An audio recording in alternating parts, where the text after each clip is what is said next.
പുതിയ പാർട്ടി ഉണ്ടാക്കി തമിഴ്നാടിൻ്റെ മുഖ്യമന്ത്രിയാകാൻ കാത്തിരിക്കുകയാണ് വിജയ്. വിജയ്ക്ക് പക്ഷേ വിജയ് ഇപ്പോൾ ഈ നമ്മുടെ വഖഫ് നിയമ ഭേദഗതി ബില്ലിനെതിരെ കേസ് കൊടുത്തിട്ടുണ്ട്. മുസ്ലിങ്ങളെ പ്രീണിപ്പിക്കാൻ വേണ്ടി ഒരുപാട് പണിയെടുക്കുന്നുണ്ട്. ഇന്നാൾ പോയിട്ട് ഒരു മുസ്ലിങ്ങളുടെ ഒരു നോമ്പ് തുറക്കൽ പരിപാടി ഇഫ്താർ വിരുന്നിൽ പങ്കെടുത്തു. പക്ഷേ അവരെ അപമാനിച്ചു എന്നും പറഞ്ഞ് അവർ കേസ് കൊടുത്തു.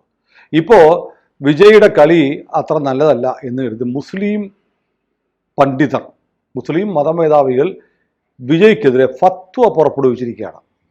എന്താ സംഭവം? ഫത്വ പുറപ്പെടുവിച്ചിരിക്കുന്നത് ഓൾ ഇന്ത്യ മുസ്ലിം ജമാഅത്ത് AIMJ, അതിൻ്റെ പ്രസിഡന്റ് മൗലാന മുഫ്തി ഷഹാബുദ്ദീൻ റസ്വി ബറേൽവി ആണ് ഫത്വ. ചെറിയ പേരാണല്ലോ ഇത്. ഈ ബറേൽവി എന്ന് പറയുന്നത് ഉത്തർപ്രദേശിലെ വലിയ പൈതൃക മുസ്ലിം സുന്നി കുടുംബമാണ്.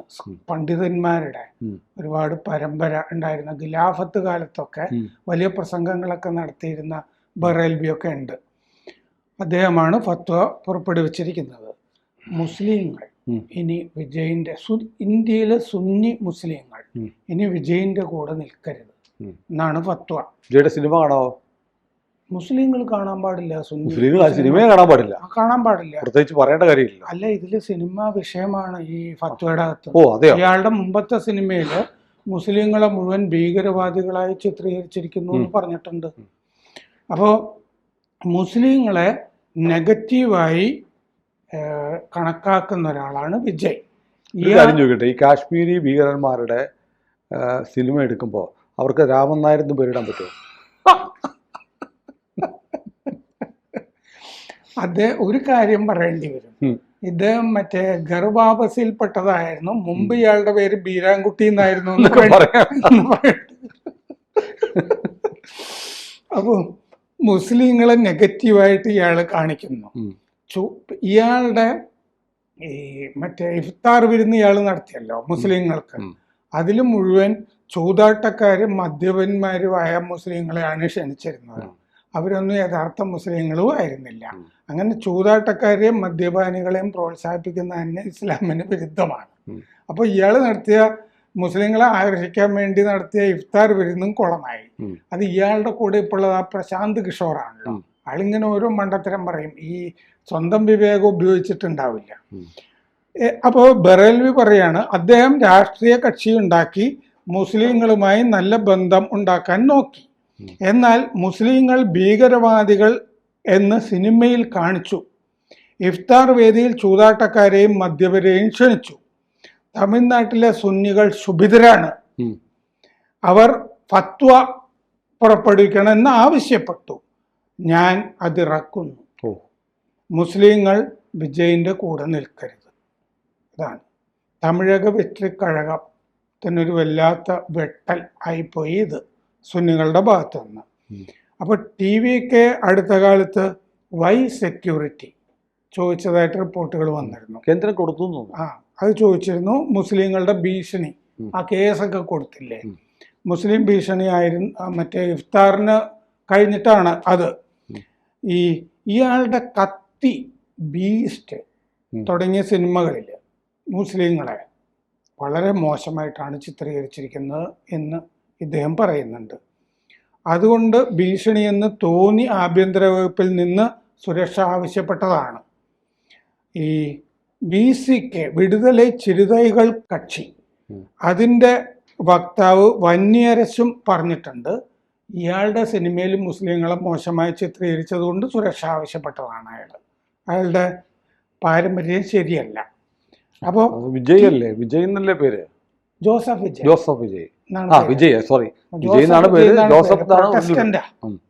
അപ്പോ TVKയുടെ സഖ്യകക്ഷിയാണ് അവിടെ മുസ്ലിം ലീഗ് എന്നാണ് റിപ്പോർട്ടുകളിൽ കാണുന്നത്. അപ്പൊ ആ സഖ്യത്തിൽ നിന്നും മുസ്ലിം ലീഗിനെ അടർത്താനുള്ള ഒരു ശ്രമമൊക്കെ ആയിരിക്കും. DMKയുടെ കൂടെയാണ് ഈ സീറ്റ് കിട്ടി വയനാടിന്. അതെ, പക്ഷെ സഖ്യകക്ഷിയായിട്ട് പോകാൻ സാധ്യതയുണ്ട് എന്ന് റിപ്പോർട്ടുകളിൽ ഉണ്ട്. സഖ്യകക്ഷിയായിട്ട് കണക്കാക്കാനൊക്കെ സാധ്യതയുണ്ട്. ആരെങ്കിലും വിജയുടെ കൂടെ വേണ്ടേ? ഒന്നാമത് രാഷ്ട്രീയത്തിൽ ഒരാൾ വന്നു കഴിഞ്ഞു കഴിഞ്ഞാൽ പണി മറ്റു പാർട്ടികളിൽ കിട്ടുന്ന ഉറപ്പാണ്. സ്റ്റാലിൻ ആണെങ്കിൽ ഇപ്പൊ വരണ്ടിരിക്കുകയാണ് പല കാരണങ്ങൾ കൊണ്ട്.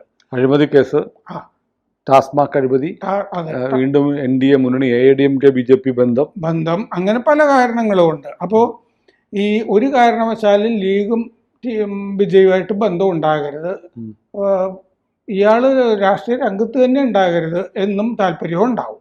ഒന്നാമത് സഖ്യകക്ഷിയായിട്ട് ചേരാമെന്ന് പറഞ്ഞിട്ടില്ലല്ലോ വിജയ്. അപ്പോൾ MGR, ജയലളിത, ശിവാജി, വിജയകാന്ത്, കമൽ ഹാസൻ, ഇതിലാകെ MGRും ജയലളിതയാണ് പച്ച പിടിച്ചത്. വിജയകാന്ത് ഒരു ശകലം ഈ രണ്ട് മുന്നണി എന്നുള്ളതിനകത്ത് കുറച്ച് വ്യത്യാസം. കമൽഹാസൻ അവിടെ ഒലക്ക നായകൻ എന്നൊക്കെ പറഞ്ഞിട്ട് അവിടെ പോയി ഒരു സാധാരണ BJP നേതാവിനോട് തോറ്റുപോയി. എന്നിട്ട് സ്റ്റാലിനോട് പോയി കാലിൽ വീണിട്ട് രാജ്യസഭാംഗത്വം നേടുകയും ചെയ്തു. അങ്ങനെയാണ് സംഭവിച്ചത്. 2021 പാർട്ടി ഉണ്ടാക്കാമെന്ന് വിചാരിച്ചിട്ട് രജനീകാന്ത് പിന്നെ അനാരോഗ്യമൊക്കെ പറഞ്ഞിട്ട് വേണ്ടാന്ന് വെക്കുകയൊക്കെ ചെയ്തിരുന്നു. അവിടുത്തെ 75% വോട്ടും DMKയും AIADMKയും കൊണ്ടുപോവുകയാണ്. 1967 മുതൽ ഇടവിട്ട് ഭരണത്തിലും വരുന്നുണ്ട്. അപ്പോൾ ഈ ബറേൽവി എന്ന് പറഞ്ഞ ആള്, ഫത്വ പുറപ്പെടുവിച്ച ആള് ചഷ്മെ ദാരുൽ ഇഫ്തയുടെ ചീഫ് മുഫ്തിയും കൂടിയാണ്. ബീസ്റ്റില് വിജയ് മുസ്ലിങ്ങളെ പിശാചുക്കൾ എന്ന് പറഞ്ഞിട്ടുണ്ട് എന്നാണ് പറയുന്നത് ആ സിനിമയില്. ഇപ്പോൾ പ്രീണനത്തിന് ഇറങ്ങിയിരിക്കുകയാണ് ഈ പിശാചുക്കൾ എന്ന് പറഞ്ഞിട്ട്. റമദാന്റെ പവിത്രതയാണ് കളഞ്ഞു കുറിച്ചത് വിജയ്. സുന്നികൾ പോലീസിൽ പരാതി കൊടുത്തിട്ടുണ്ട്. ഈ തമിഴ്നാട്ടിലെ സുന്നത്ത് ജമാഅത്ത് മാർച്ച് 11 പരാതി കൊടുത്തു. ഈ ഇഫ്താർ മറ്റേ ഈ ചൂതാട്ടക്കാരും മദ്യപന്മാരുമാണ് അതിൽ പങ്കെടുത്തത്, ഇങ്ങനെ ഇഫ്താർ നടത്തിയത് ശരിയല്ല എന്ന് പറഞ്ഞിട്ട് പരാതിയും കൊടുത്തു. മാർച്ച് 8 ഇഫ്താർ വിജയിൻ്റെ. YMCA, ചെന്നൈയിൽ YMCA മൈതാനത്താണ് അത് നടത്തിയത്. തൊപ്പി വെച്ചിരുന്നു ആ സമയത്ത്. വൈകിട്ടത്തെ നമസ് അതിൽ പങ്കെടുത്തു. പിന്നെ നോമ്പ് വീട്ടി. ട്രഷറർ ഈ മുസ്ലിം കൗസ് പറഞ്ഞു മുസ്ലിങ്ങളെ ഇയാൾ അപമാനിച്ചു. മറ്റേ സംഘടനയുടെ കള്ളുകുടിയന്മാര്, റൗഡികൾ ഒക്കെയാണ് ഇയാൾ ക്ഷണിച്ചത്. മറ്റേ പരിപാടി അണ്ണാമലയും വിമർശിച്ചിരുന്നു ഈ പരിപാടിയിൽ വിജയെ. സിനിമയിൽ കുടിക്കും, വലിക്കും, പിന്നെന്തിനാണ് ഈ ടാസ്മാക് അഴിമതിക്കെതിരെ നീ സംസാരിക്കുന്നത് എന്ന് വിജയിനോട് ചോദിച്ചു. മാസ്റ്റർ എന്ന് പറഞ്ഞ സിനിമയിലെ കഥാപാത്രം ഏതായിരുന്നു? ഒരു ദിവസം തൊപ്പി വെച്ചത് കൊണ്ടൊന്നും മുസ്ലിം ആകില്ല എന്നും അണ്ണാമലയെ പറഞ്ഞിരുന്നു. അപ്പൊ വേലിക്കലിരുന്ന പാമ്പിനെ എടുത്തിട്ട് എവിടെയോ വെക്കുമല്ലോ, ആ അവസ്ഥയിലാണ് ഇപ്പൊ വിജയ് വന്നത്. ഞാൻ നേരത്തെ ചോദിച്ചത്, വിജയിയുടെ പേര് ജോസഫ് എന്നാണ്. വിജയ് എന്തിനാണ് ഈ മുസ്ലിം അപ്പീസ്മെന്റിന് ഇറങ്ങിയിരിക്കുന്നത്? അതും കൂടി ചെയ്യണമെന്ന് പ്രശാന്ത് കിഷോർ പറഞ്ഞു. ഒന്നാമത് മുസ്ലിങ്ങള് DMKയുടെ കൂടെയാണല്ലോ നിൽക്കുന്നത്. മുസ്ലിം ജനസാമാന്യം DMKയുടെ കൂടെയാണ്.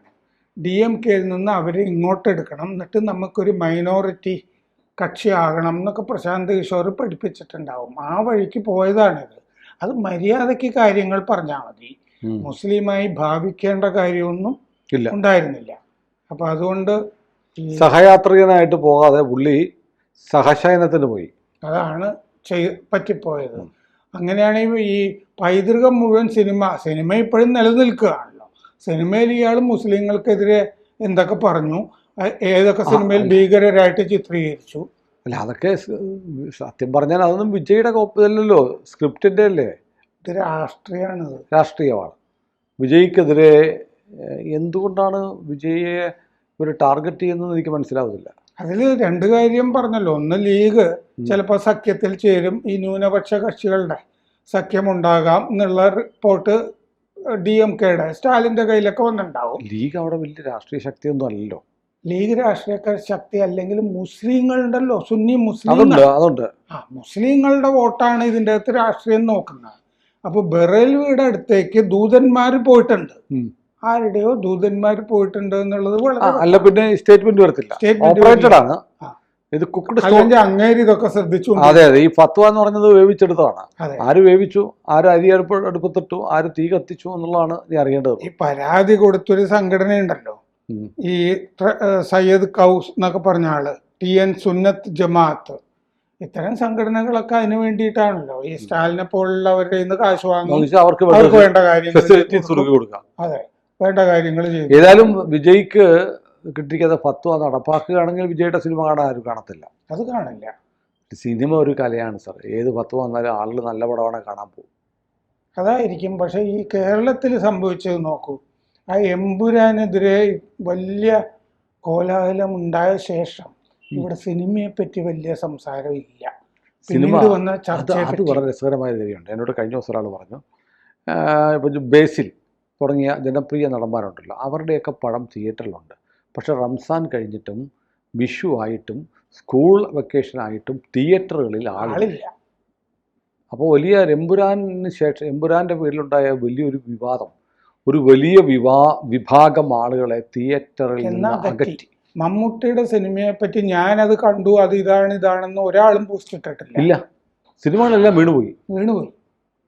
വിഷു റംസാൻ പെരുന്നിന് ശേഷമുള്ള മാർക്കറ്റ് ഇത്തവണ മലയാള സിനിമയ്ക്കില്ല. എന്ത് സംഭവിച്ചു എന്നുള്ളത് ആലോചിക്കണം.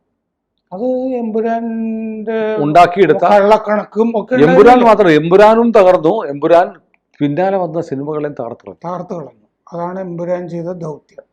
കൂടുതൽ വാർത്തകളും വിശേഷങ്ങളും നിങ്ങളിലേക്ക് എത്താൻ ABC മലയാളം സബ്സ്ക്രൈബ് ചെയ്യുക, ബെൽ ബട്ടണും അമർത്തുക.